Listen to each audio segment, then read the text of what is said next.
Assalamualaikum warahmatullahi wabarakatuh. Yang saya muliakan, yang saya hormati Pak Muhajir selaku dosen pengampu manajemen pemberdayaan sumber daya manusia. Izinkan saya untuk memperbaiki komentar saya kemarin di video yang saya kirim di grup sebagai tugas dari Bapak. Saya akan melengkapi apa yang uh, saya pahami, perkembangan yang saya pahami sekarang tentang pertama, pengertian secara definitif apa itu pemberdayaan. Masih seperti argumentasi saya yang pertama di video yang awal kemarin, bahwa pemberdayaan itu adalah suatu proses untuk memberikan motivasi kepada diri sendiri atau kepada orang lain dengan cara tetap berinovasi, tetap memberikan ide-ide kepada diri sendiri atau kepada orang lain. Sebagai contoh adalah kita memberikan kepercayaan kepada orang lain dengan maksud kita ingin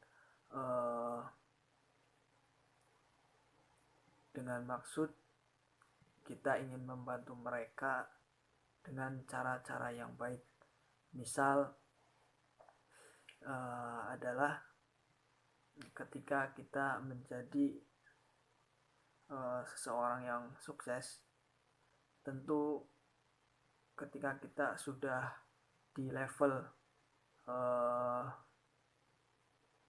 motivated atau membutuhkan motivasi, tentu harta itu sudah menjadi sesuatu yang dianggap tidak penting lagi, karena yang kita butuhkan adalah kontribusi kita kepada masyarakat itu seperti apa. Nah, ketika kita sudah percaya kepada orang lain bahwa kita juga berpikiran positif kepada mereka, bahwa kalau saya memberikan kepercayaan, mungkin bisa jadi orang yang kita percaya itu akan menjadi orang yang berhasil sama seperti kita. Dan mungkin ini adalah salah satu visi atau misi dari perusahaan saya yang saya jalani sekarang ini. Dari awal perusahaan ini kami buat dengan visi dan misi bahwa kita ingin membuka sebuah perusahaan yang dimana di dalamnya itu bisa memberdayakan anak-anak lulusan SMK atau SMK yang mempunyai keinginan untuk kuliah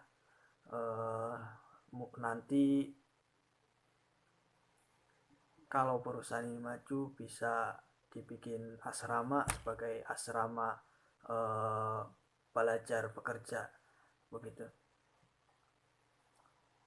Dan ini memang sudah dipraktekkan, sudah saya terapkan ketika saya berada di perusahaan ini. Saya tetap diperbolehkan perkuliahan, meskipun tentu kita harus mampu memanage antara pekerjaan dan perkuliahan.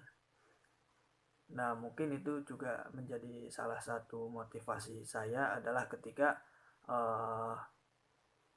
orang yang mengajak saya kerjasama itu mempunyai ide yang sangat brilian, yang sangat jenius, di mana mereka itu menginginkan anak-anak lulusan SMA atau SMK. Saya kan lulusan SMK yang kemudian mendapatkan rezeki yang baik sehingga dipertemukan dengan orang yang baik.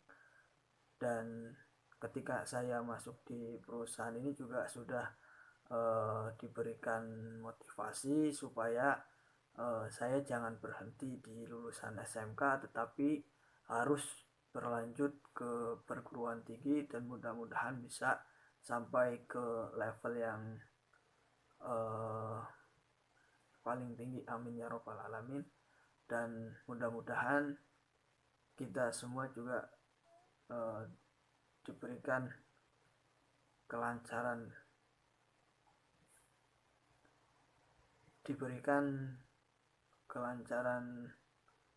dalam segala bidang dan kesuksesan di dalam segala bidang. Nah, mungkin itu tentang pemberdayaan yang saya pahami. Yang kedua, kenapa perusahaan tersebut beralih dari perusahaan jasa sedot debu dan tungau menjadi penyemprotan disinfektan. Yang pertama adalah latar belakangnya karena dari segi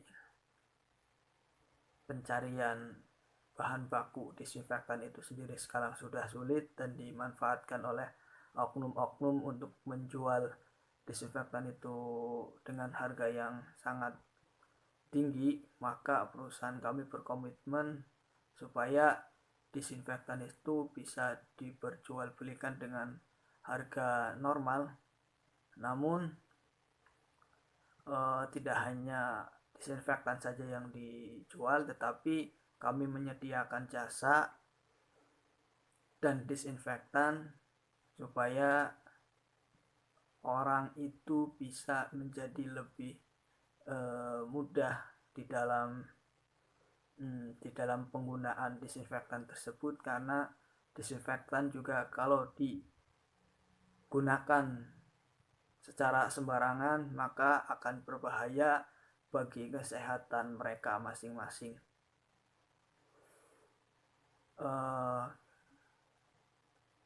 Kemudian alasan lain yang menjadi latar belakang pembukaan layanan jasa baru, yaitu layanan disinfektan ini, adalah pertama, mereka dari pihak perusahaan, dari pihak manajemen memang menginginkan anak-anak yang lulusan SMK tersebut tadi, yang sekarang sudah kuliah termasuk saya, supaya tidak di PHK, supaya tidak ada pemberhentian hubungan kerja. Maka kami dari perusahaan saling bertukar pikiran, saling berinovasi bagaimana caranya supaya perusahaan ini tetap berjalan. Maka ditemukanlah satu ide yang sangat jenius, yang menurut saya adalah sangat baik, sangat bagus. Maka ide tersebut pun dipersetujui oleh mereka, sehingga layanan ini dibuka dengan sangat cepat dan mudah ditemukan di berbagai situs web. Yang paling utamanya adalah di Instagram.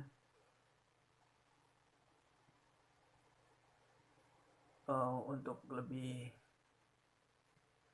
dalamnya, yang melatar belakangi